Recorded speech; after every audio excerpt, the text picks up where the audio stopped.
the EMES team about your intentions. They will be more than happy to organize. So without further ado, I just wanted to welcome you to this event and to wish the panelists a very successful deliberations. And now I hand over to the moderator. Rola, you have the floor. Thank you.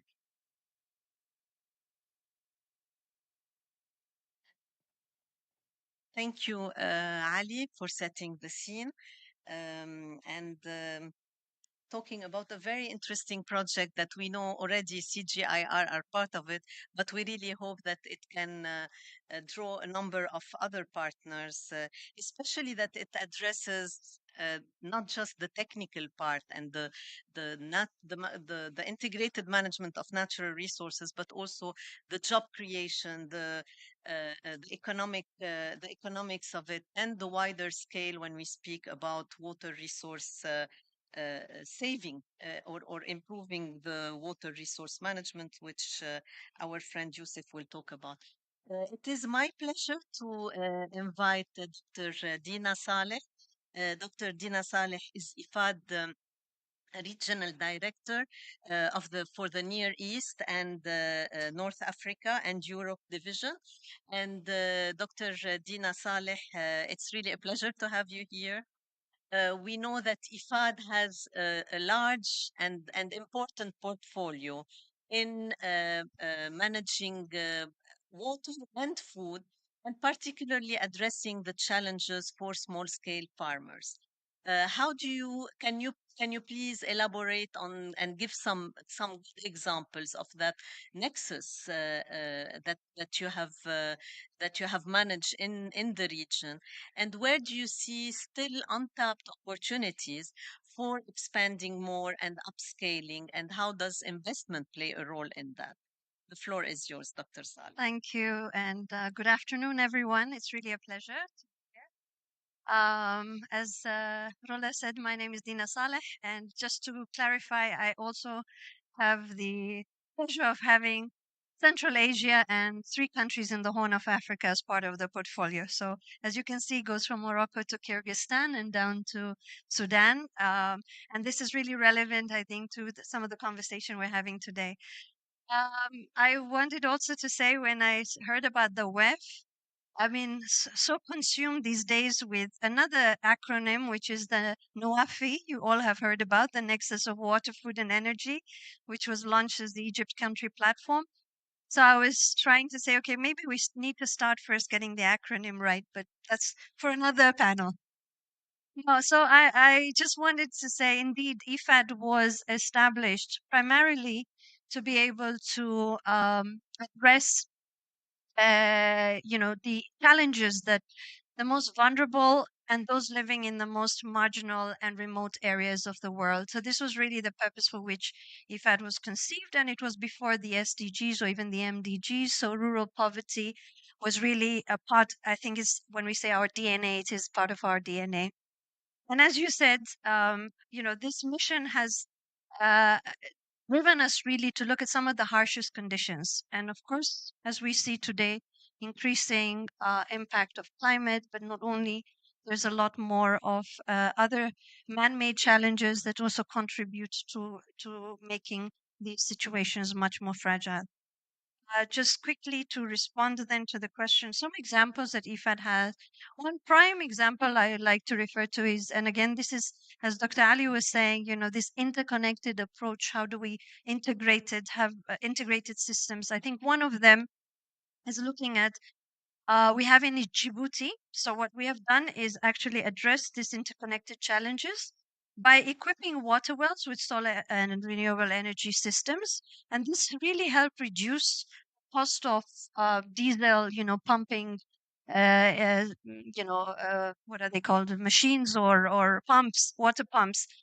So it did reduce that. But in addition to that, what we did, and there was, of course, a high reliance on costly fossil fuels by government, but also this was passed on to the communities. How we also then made it more integrated is that we looked at adopting drip irrigation on farm. And this again helped with intensification and therefore higher productivity and better quality. So, which was also coupled with some of the technical assistance and support that we were giving both through IFAD and IFAD's partners, but also then through the government arrangements. Another example we had was in Somalia, which was in the dryland areas. As many of you know, Somalia has also had a particular set of challenges apart from just climate, and using this integrated approach, especially when you have transhumans communities and you have also agropastoralists all trying to live side by side. So one of the areas that we worked on was also is to try and bring first some community-based arrangements through tripartite agreements that we had with communities, with local ministries, and also with the community. Like the native administration, let's put it, it's not even so there was communities, there was native administration, and there was also the local government arrangements. And what we did there was actually to look at how can we improve production and productivity. One of it was access to natural resources. That's where the conflict was happening, tensions, local tensions about this access to these scarce water resources. So we set up this administrative arrangement.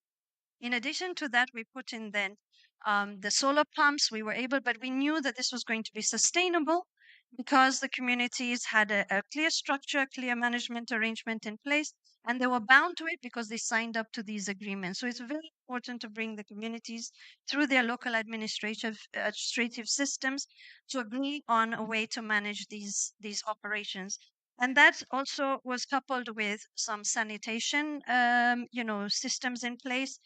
We worked also on using some of the remittances. So IFAD has also a financing facility for remittances. A lot of money goes through these remittances in the informal sector. So how can we bring those remittances, channel them to development as well, and then using, of course, the NGOs and other active actors on the ground to help to bring in the technical assistance that is needed and supporting communities on a much longer term. Now, some of the challenges we face, and maybe I should have said this in the beginning. We all heard, I think, if those of you who have been listening, and maybe to the previous presentations happening at COP, is that very little financing goes to adaptation. So from the kind of flows that we see, climate finance flows of about 660 billion, only about 4.3% of that goes to adaptation. And this is a huge, huge gap, because if we do not treat this financial flows, then all the resources that you can do as much, but you cannot also make that impact that we want to see, and be able to also address some of these very interesting and also not sophisticated, I mean, sophisticated, no disrespect, but it's not rocket science. We can do these kind of systems and arrangements everywhere. MENA region is one of the most water scarce. In some studies they say 12 out of 15 countries of the MENA region are the most water scarce in the world, with less than 500 cubic meters available per person per capita. In other places we hear 11 out of 17. Whatever it is, MENA has the majority of countries that are really challenged by water. So I'll go to the last point, which is what have we done? So we, as you have also heard, that IFAD is leading the food pillar with the Egyptian government on the nexus of water, food, and energy. So as you know, it's three pillars: water, food, energy. We're leading the food. African Development Bank is leading on the water, and the EBRD is leading on the energy pillars. So these three agencies or development institutions are working together in a nexus approach to be able to channel investments, public and private investments, to be able to make more sustainable and integrated systems, as you have seen also and heard. Opportunities, I'll be very quick now. My time is up. Opportunities. We're in an age of digital age. We need to harness the amount of digital technologies that are out there. I think this is a missed opportunity. Everybody now has a cell phone. Almost all farmers now have, cell phone. We need to make better use of those technologies. And if not, even use some of those very simple, systems of pushing out messages to farmers. I think this is one. The other area is, I think, on capacity building. I mean, I cannot say enough. We can coordinate as much financing to these people if capacity is on the ground, cannot use them efficiently and cannot use them properly and systematically. It's going to be a wasted resources. We need to also invest in post-harvest, post-harvest infrastructure, storage, and access to markets. I think these are very important opportunities. Again, we don't have enough. Sometimes you find that these areas are, especially the most remote areas, are far removed from market areas, or also from the chain is not completely. Cold chains are also disrupted or not very much linked.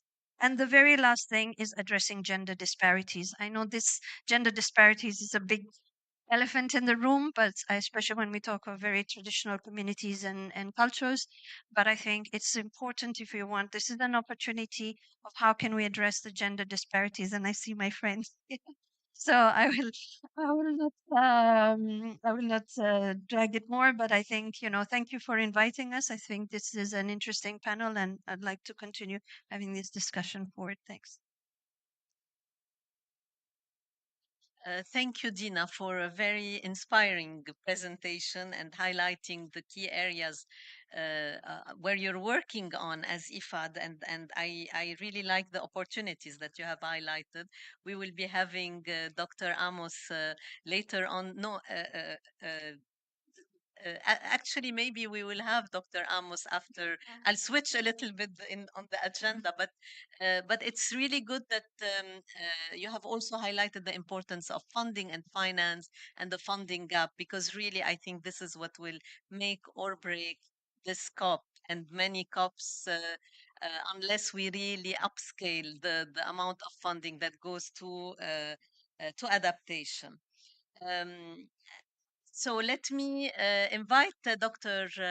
Amos Winter, who is a mechanical engineer at MIT, who will be talking. I'm leading on to him because he will be talking exactly about the technology that is needed for that is really that is at the heart of the water energy food nexus, and that is essential and sine qua non for having for this region in particular. Unless we use it properly, we cannot really achieve the sustainability. So, Dr. Amos, the floor is yours. Thank you. Thank you for the introduction and for including me today.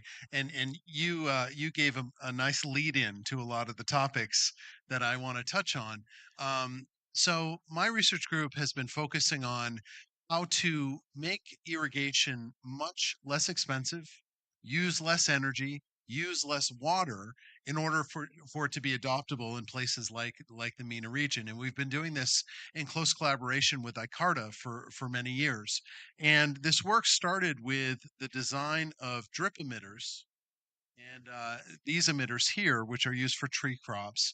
And the big advantage of these is that they cut your power for pumping water by about 50% compared to normal drip emitters. And the benefits of that is that if you're a farmer on the electrical grid, you cut your energy costs in half.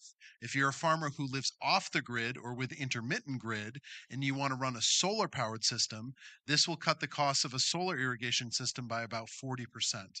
And we have this is not just a science project sitting on the shelf in a lab.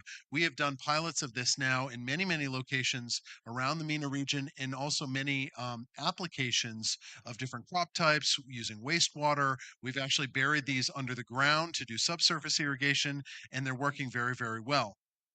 And we've grown that program into doing. I need a third hand here to hold more. No, I've got it. We've grown that program into doing inline emitters, and so this is an inline emitter, an existing commercial product that would be mounted in tubing like this, and this is our new one that we've designed. And what's unique about this, I'll show these side by side, is you can see one is much bigger than the other. This emitter not only cuts your pumping power in half, like the last one I talked about, but there's also half the material in it. And that has big economic ramifications because the smaller size enables these emitters to be shipped worldwide, installed in pipes locally, so they're much, much easier to adopt locally. And they still give the benefits of reduced energy for reduced costs for solar irrigation. And beyond just the individual devices that I talked about, we're also working very hard on the overall system design in behavior. And so the real theme of this is how do we bring precision agriculture techniques to environments that historically have not been able to utilize them. And so we are currently running a pilot with ICARDA in Jordan and Morocco of our integrated uh, irrigation systems, which use a very, very low cost, about $100 weather station, which use cloud computing to do all the irrigation calculations up in the cloud. So the infrastructure on the field is really minimal and uses, like you were talking about, smartphone integration with farmers. So they get beamed down from the cloud every day the instructions of how to run their field using precision agriculture to minimize water, minimize energy, and maximize crop productivity every day. And what we've seen from our first season of piloting this technology is we're reducing water consumption by upwards of 40% compared to normal drip irrigation practice. So just let that sink in for a second. Drip irrigation already cuts your water consumption by about 50% compared to normal irrigation. We're cutting it by an additional 40% by just every day figuring out the minimal amount of water we need to transfer to the plants to maximize productivity. And we're seeing yield basically equivalent yield uh, versus traditional practice and in our irrigation systems. And by minimizing energy every day, we're also cutting the cost further of these systems by anywhere from 20 to upwards of 60% compared to normal or existing solar powered irrigation systems. So the theme I want you to hear here is precision ag in non-precise environments and just very rigorously trying to cut water, energy, and cost. And then the final part of our portfolio that we're developing is desalination of brackish groundwater.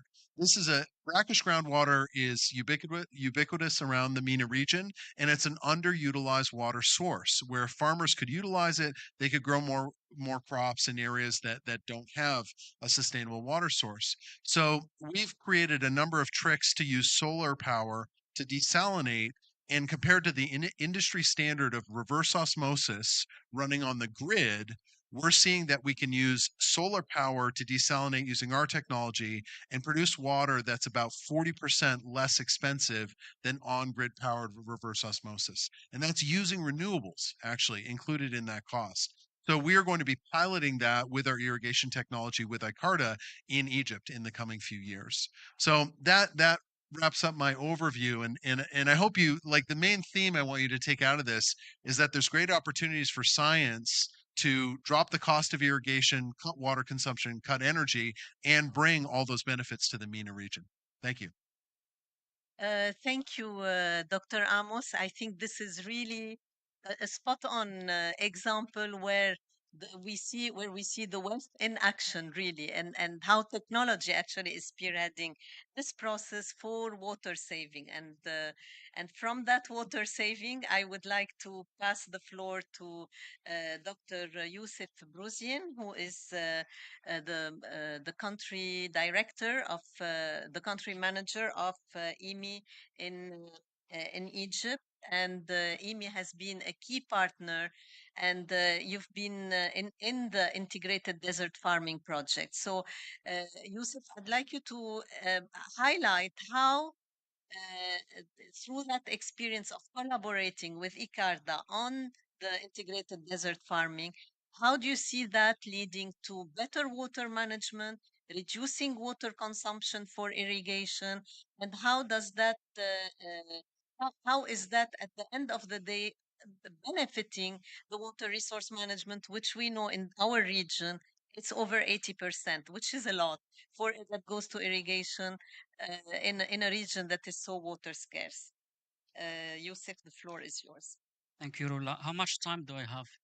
Uh, I haven't been very restrictive on time because these are very interesting presentations. So you have let's say 5 to 7 Okay, I will minutes. try to make it in 5. Thank you very much. And yes, always pleasure to work with Icarda.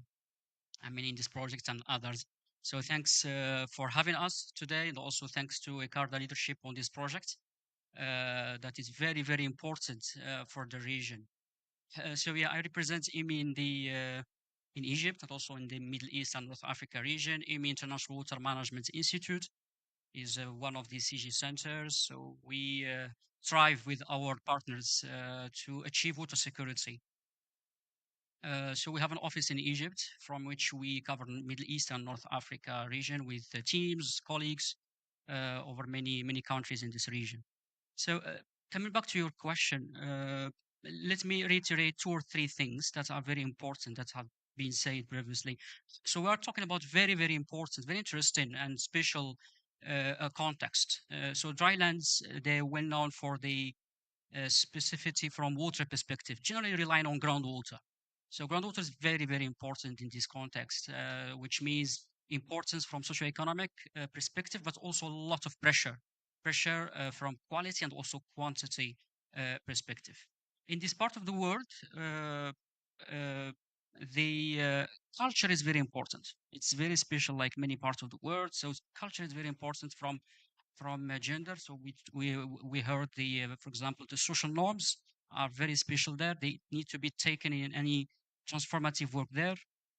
And in these areas, people know how to survive harsh environments, which means for us as scientists, researchers, we need to learn also. So we need to make transformation, but we need also to learn how these people, but also ecosystems have survived this special context a long time ago.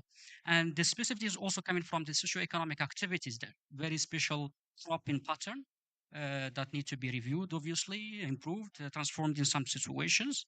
And the climate also is important to be considered because in this part of the world, we have very high variability. Evapotranspiration is the largest water user. So again, very important to be taken into consideration when we talk about climate and water. And it is a vulnerable ecosystem, vulnerable because of the disruption coming from climate, but also from human interaction. And meanwhile, drylands need to participate in the development, in the sustainable development, in the growth. So we can see how problematic this situation, and also how problematic is the role of water in this equation. So together with ICARDA and the other CG centers, we will try to ask some questions in this regard, and we'll answer them obviously through research and science. So we will start from the classical question, which is how much water and what frequency we need to apply water to irrigate crops, to probably another way of doing business, which is what crops, what cropping pattern, what agroecological management practices need to be there to accommodate the water sustainability in this vulnerable and fragile ecosystem. So concretely, we will together work on 2 or 3 levels. First, understanding the trade-offs that the colleagues have mentioned, trade-offs between this vulnerability and also opportunities in this part of the world. And we will try to build knowledge science that will inform policies, but also technologies development, technologies introduction, positioning in the best way, in a much sustainable way. Amy had chance previously to work in many parts of the drylands, and even here in Emirates. Amy closed a project about the groundwater governance, where the colleagues focused on the Liwa aquifer system. So they focused on how this aquifer is managed and used within the local regulatory setting, and what might be the new policy and institutional innovations that can be in place to improve this governance. We will try also to make research around salinity. So it was mentioned by Mr. the DG of ICARDA. Salinity is key problem here. So we will keep understanding, studying the dynamics, spatial and also temporal dynamics of salinity in dry lands, which is making this ecosystem more fragile and less contributing to the growth and development in the region. We will keep also developing solutions and innovations, as I mentioned previously, political, institutional innovations, but also technological innovations. So we will look at how can we recycle water in this ecosystem, and what is the better or the optimized integration between crops, water, and fish with our colleagues from World Fish. And we will look also at sustainable and cost-effective salinity management and desalination options, like the one mentioned by our colleague from MIT and in collaboration with ICARDA. EMI will be very happy also to use its own remote sensing and cutting-edge technological innovation, like Water Accounting Plus, which is enabling us to understand the allocation options in a very sustainable way between regions, geographic regions, but also between sectors and users.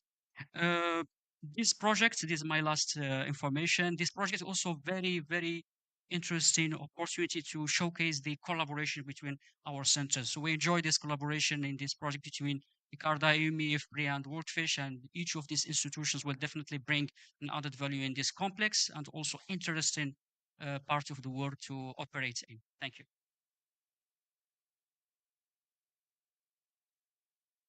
Thank you, Yusuf. And we are also, I think that there is that there is definitely value and the critical mass working across the CGIR in upscaling the IDFS. Let me now turn to Mrs. Carmen Lopez Calvero, who is the SIDA representative in Jordan.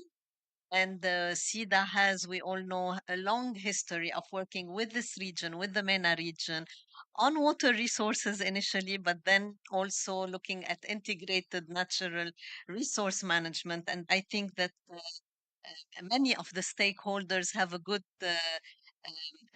have an excellent experience to tell of their collaboration with SIDA. Carmen, can you tell us about how does SIDA support the role of the private sector in looking at the WEF nexus?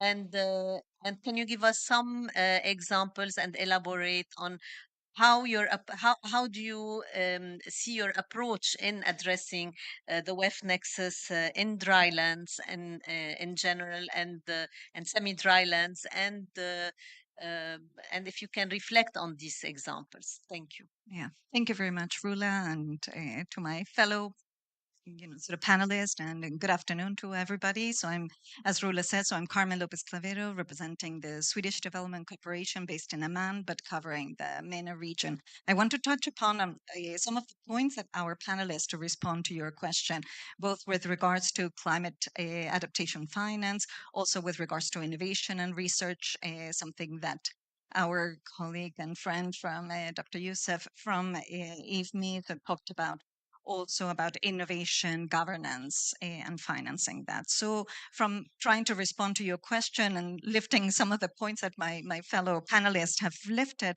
is that to say that for us, and now that we're here at COP, SIDA and Sweden, what we're driving at COP is exactly climate finance and climate adaptation. So we see the role for development cooperation agencies like ours to really foment and push for that agenda here at COP, but also to mobilize climate finance to make sure that we see results at country level.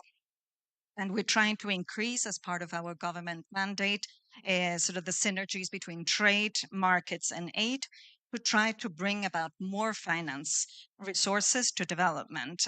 Because we see and we know, as you said, Dina, it's not enough, the money, from ODA. We need more. We need to mobilize, but we need to mobilize private capital for sustainable development, and especially for climate finance. We see it key.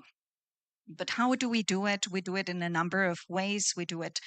We see that development and supporting new inclusive business models and new markets for specific areas, such as the nexus, as you lifted, Rula, enable more finance and lending beyond what is already existing type of business models, and which reach more risky segments of the market. And what we say of risking is what we're trying to do is trying to de-risk with our work with the private sector, working and using challenge funds and different mechanisms like challenge funds, results-based financing, and guarantees and private-public partnerships. But one of the examples that I want to lift, going to your question, was with regards to our support, SIDA, or Sweden, to the water energy for food. And I'm very excited to be surrounded by some of the friends from the Water Energy for Food. So I'm only representing one of the donors. Water Energy for Food is a challenge fund, or a grand challenge, which is a joint international initiative by the German Federal Ministry of Economic Cooperation and Development, BMZ, the European Union, the Ministry of Foreign Affairs of the Government of Netherlands, the Norwegian Agency for Development Cooperation, the US Agency for International Development, USAID, and Sweden through the Swedish international development cooperation agency that I represent. The Water Energy for Food is a very exciting challenge fund. If you don't know, you will hear a little bit more from my colleague Sarah. Is the world's first multi-donor initiative that works on all levels of the water, energy, and food nexus, at the local, regional, and global level. I'm representing only the regional, so I hope to justice to my colleagues at the global level. But what we see is that the program connects the farmers, businesses, investors, governments, researchers, and other stakeholders to open the dialogue within the nexus and communicate between usually separated type of sectors and the private sector professionals in the water, energy, and food financing and climate change.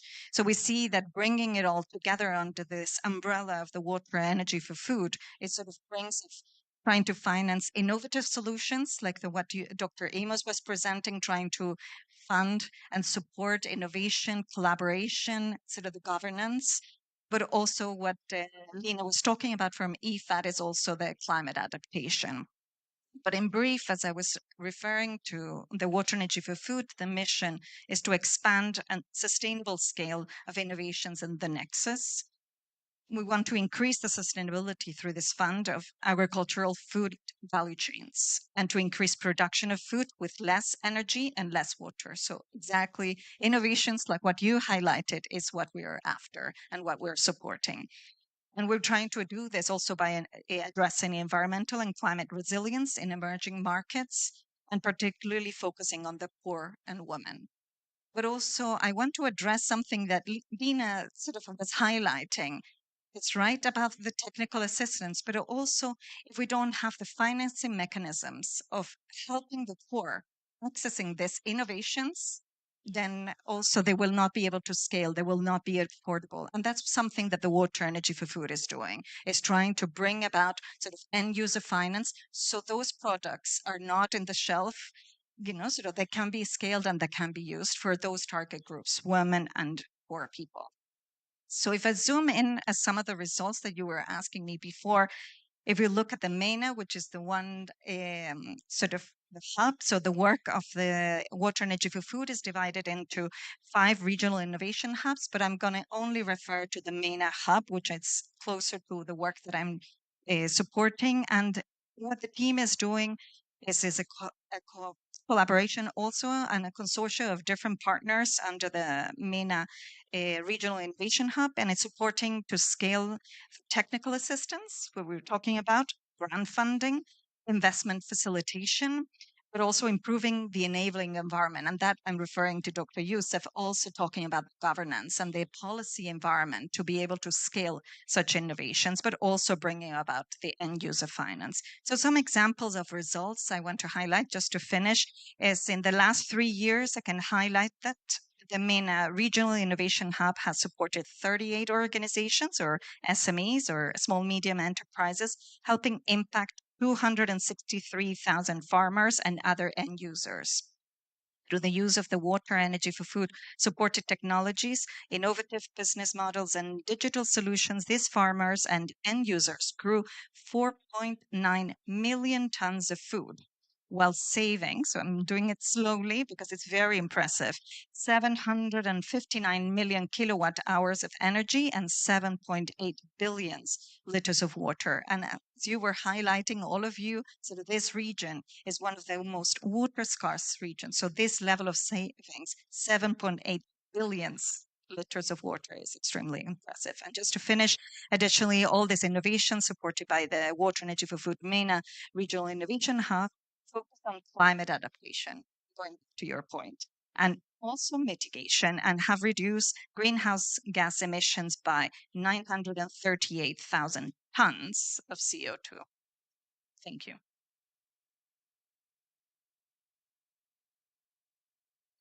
Excellent. And this is what is needed in this region, right? That optimizing the resources. Yeah, thank you for highlighting actually the positive cascading effect of integration and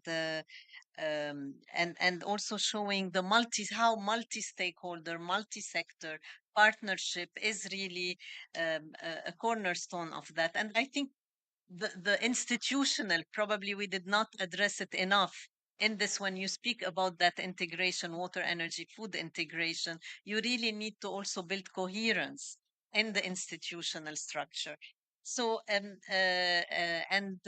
probably we will hear now, last but definitely not least, by the youth speaker, Miss Sarah Dehel. And Sarah is leading on one of the on a number of these projects, the water, energy, for food projects, and she is going to show us a video and speak about those about the positive and the lessons learned from these projects. Sarah, please. Yes, hello everyone. I'm Sarah Dekhail. I work as a research officer at the International Water Management Institute, but I'm also proudly part of WEF team, which is Water and Energy for Food MENA Regional Innovation Hub. Amy is one of the consortium partners in the project, along with our colleagues, Veritech, Chemonix Egypt, and SOAS. So in this project, we get to deal with, as Carmen said, she gave me a great segue to what I'm about to say. We deal with 38 organizations or companies, mostly SMEs, small, medium enterprises that are already reaching thousands of end users, and that's how we select them. We have innovations of various types of innovations. And WeForF is basically the hub that connects all these people together, along with other investors and along with all these great minds together.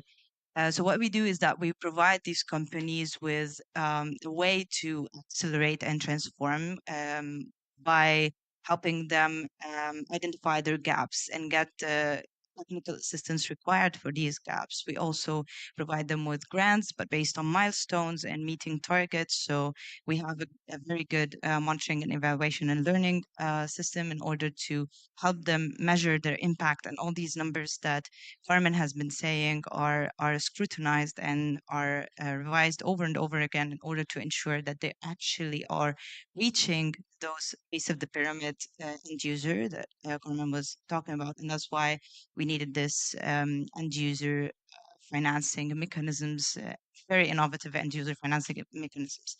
I'm going to showcase an example. One of our beloved companies called Green Eagle Tech. Green Eagle Tech help smallholder farmers address the challenges of the desert farming and dryland farming. This is through providing them with innovations and technologies that are well established and that are cost effective, and also providing them with the end user financing required for this type of innovation. Basically, Green Eagle Tech's innovation is it's going to be shown right now, but it's surprise. The solar irrigation merged with precision agriculture, similar to what Mr. Almus is talking about. And they have reached thousands of end users, especially in areas that are desert. In Egypt, we have the old land that is basically the soil is basically in the delta, so the soil is really clay. And we have the desert land, which is the new land, and it's really sandy. And that's why it's really challenging to plant there, including in addition to climate impacts such as extreme heat waves and very unexpected precipitation rates. So as you can see here, Green Eagle Tech provides the farmers with the solar panels that provide the energy, and they do not implement any batteries, and they provide them with rain irrigation. And the thing about rain irrigation is that it optimizes the water usage according to the crop requirement, and it also improves the soil quality. So they need less pesticides, less fertilizers. And finally, but not least at all, it improves biodiversity and conserves biodiversity in the area. So as you can see here, huge areas are planted through smallholder farmers who benefit from this innovation. And in addition to that, Green Eagle Tech and many other all of the innovators that we work with are very closely in touch with the farmers, and that's why they do community capacity building and they raise awareness of smallholder farmers on climate change impact, and they help them be prepared and they help them become more resilient to climate change through their technologies and through their education and through the knowledge and the data that they share with these smallholder farmers. And we at WEF have done, along with our donors, of course, we have done several field visits, and we have confirmed that the farmers are actually have increased income. They have better awareness on climate change impact, and they are able to adapt more to climate change. And this is just one example out of 38 great examples that we for F have closely worked with for the past 3 years, was it? I lost count. I've been there for a lot. So yes, so thank you, everyone.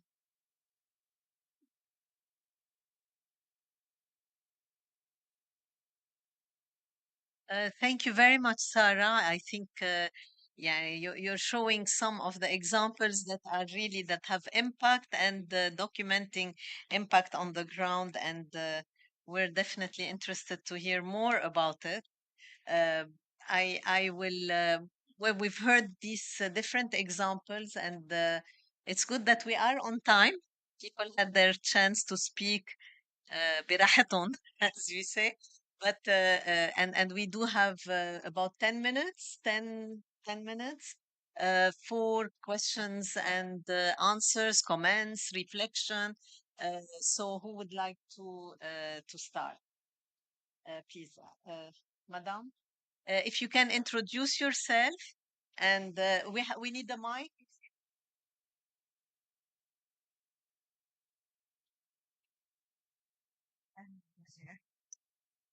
Thank you. My name is Dora Fiani.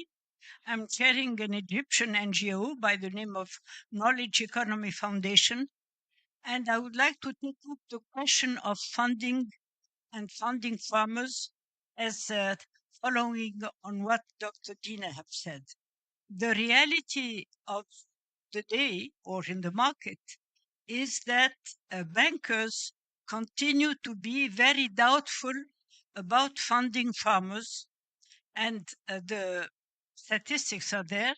The level of funding of farmers by the banking system is extremely low, and the farmers themselves have a great doubt about dealing with banks. And there is a major issue, of course, which is the funding of the crop production cycle, which is the main tool with which the traders maintain their monopoly of selling at the price they want. And we've seen in Egypt in particular disasters on wheat, on sugar, what have you. So the point I want to make is that we probably need to come up with innovative ideas about funding, whereby the funding is not just a standalone thing, but built into a service.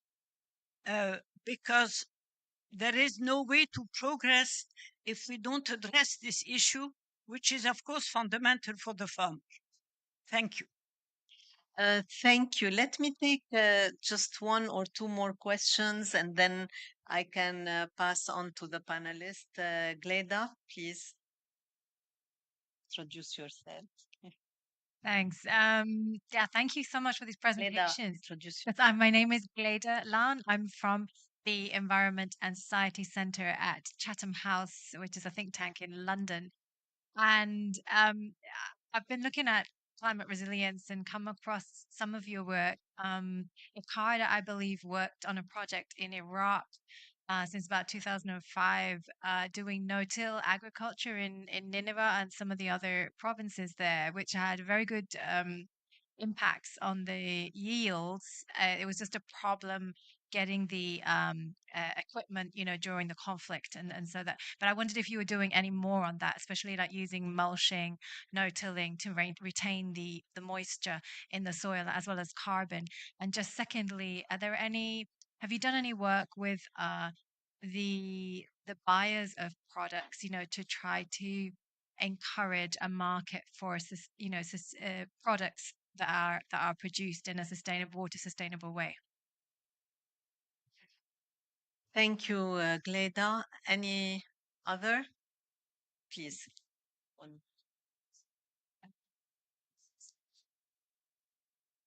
Thank you. My name is Irfan, and I'm representing an organization called Muslim Hands, which is a UK-based, but we're working in different parts of the world. My question is, it's a comment. It's not more or less a question. We all know what the situation is happening right now all across the world when it comes to the farmers and food and agriculture.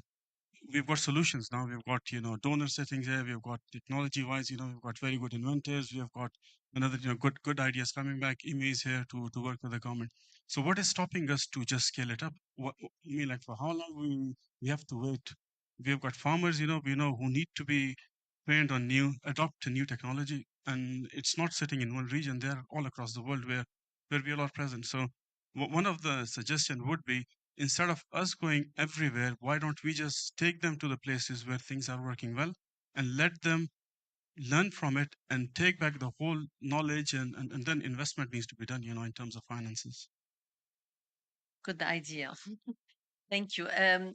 I will invite, well, we have a question on innovative funding and examples of soil preservation in Iraq, keeping soil moisture, and on taking building on success stories, right? Who would like to? Dina, would you like to address or? Start Yeah. some of, and then of course colleagues. Yeah. So very nice to see you, Dr. Dora, again. So you're absolutely right. I mean, has been a challenge for many of when we talk about access to finance, especially for smallholders. Banks are usually reluctant, and they consider transaction costs high. They find it risky. As you said, these products that are on offer are not aligned with the agricultural seasons, and so there's tons of difficulties there. I think one of the areas we've been able to overcome some of these challenges is that you do need financial literacy.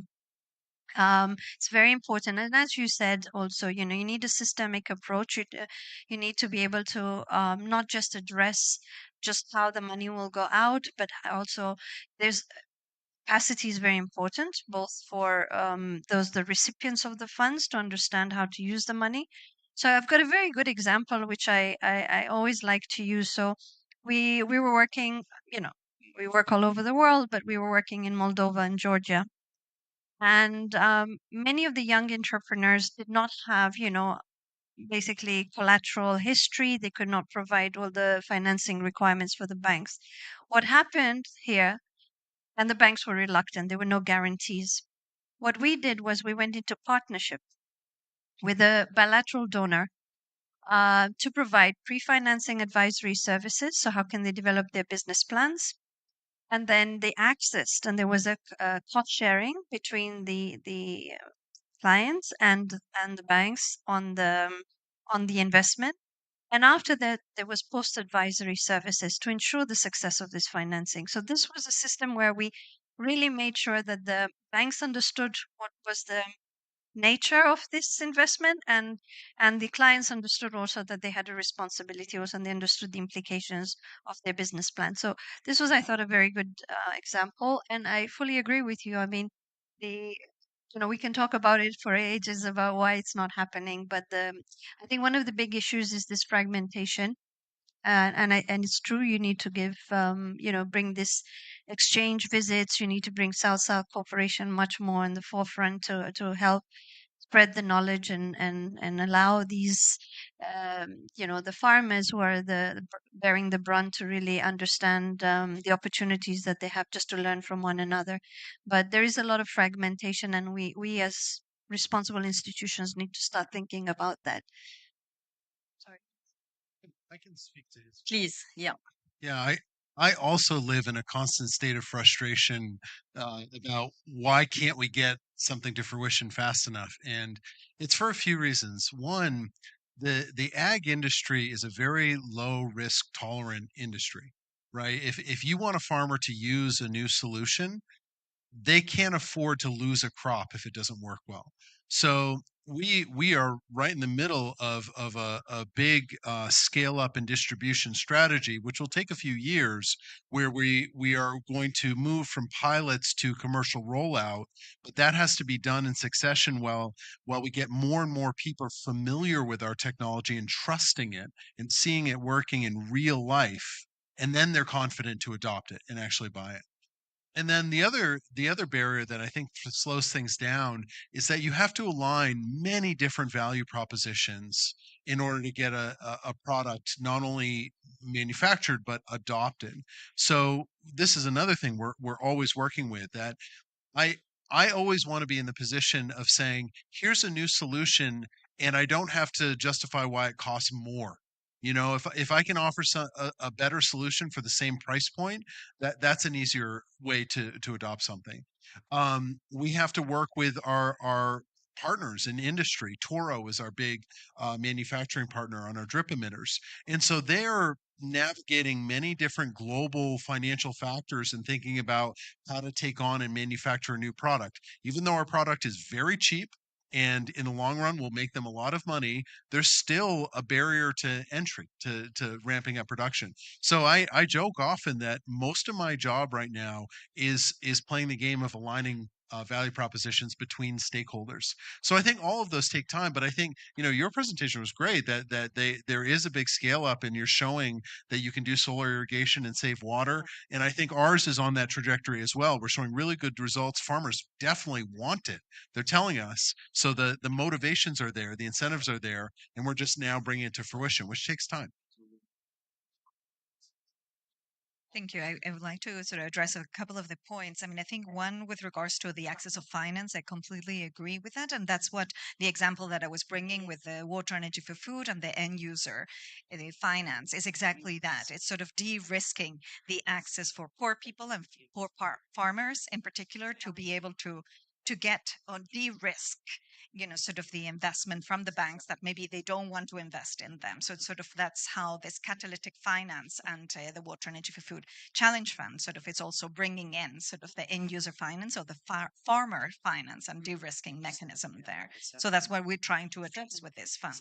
Also, I wanted to address the point that you highlighted and just brought to my mind a point I wanted to make with regards to the water usage in a sustainable way, if I understood you correctly. So bringing back again with the water energy for food, one of the things that we're trying to do, or the team is trying to do, is to do an analysis or an assessment of 6 river basins, 3 of them in the MENA region in particular, and 2 in South and Southeast Asia, and 1 also in Southern and Central Africa, to see also and measure the water availability and the potential of change impacting of this water usage. So I think as a result of this study, of this large scale study that is going to be done, and in particular interesting for you will be the results for the MENA region, we will be able to, or the team will be doing a dashboard that will be created to inform relevant stakeholders from policy for the farmers, for all of them, in this ecosystem, to be able to analyze and to see and de-risk